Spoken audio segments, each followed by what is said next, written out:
Isang mapagpalang araw nga po sa ating lahat. Ako nga po pala ulit si Elsa Roque and this is our 1065 Daily Devotion. So ngayong araw nga po, yung total na kayo na panabot sa Joshua and the Bible. So ang topic na natin ngayong araw ay the reasons we need the Bible.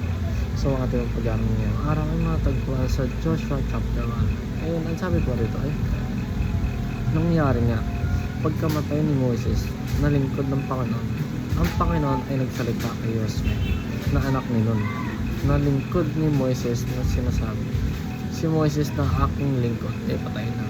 Tumindig ka at tumawid sa Jordang ito, ikaw at ang buong bayang ito, hanggang sa lupain na aking ibinibigay sa kanila ang mga anak ni Israel.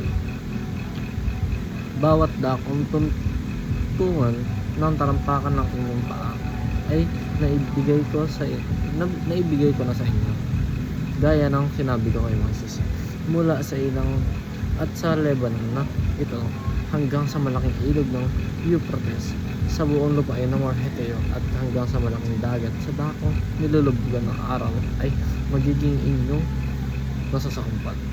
So ang unang katuroan pa natin ngayong araw ay the word of God is indispensable to individuals, families, and nations. So ang word of God daw, walang makapagpabago nito, walang makakagalaw o kahit ano pa ang gawin o sabihin ng mga tao.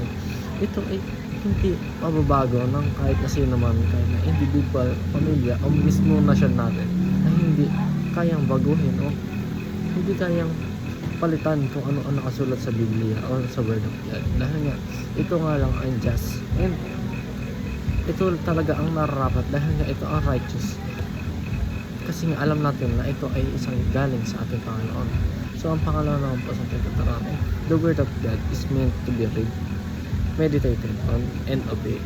So ang word of God daw, o nakasulat sa Biblia, ay nakament daw ito upang basahin natin mga tao at i-meditate natin, isabuhay natin at sundin natin kung ano ang mga nakasulat dito, dahil nga ito nga ay ang salita ng ating Panginoon na makakatulong sa ating buhay.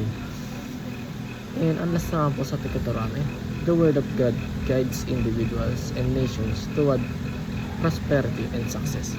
So kung ginagawa natin, binabasa natin at sumusunod tayo sa word of God, nag-guide daw sa atin patungo sa isang prosperity at success ng ating buhay. So kung gusto natin mag-success sa ating buhay, ang gusto natin maging mapayapa ang ating buhay, ay talagang kailangan natin basahin at kailangan natin sumunod sa mga sinasabi ng ating Panginoon at sa utos ng ating Panginoon na nakasulat sa Biblia. And yun lang po. Ito na po. Thank you.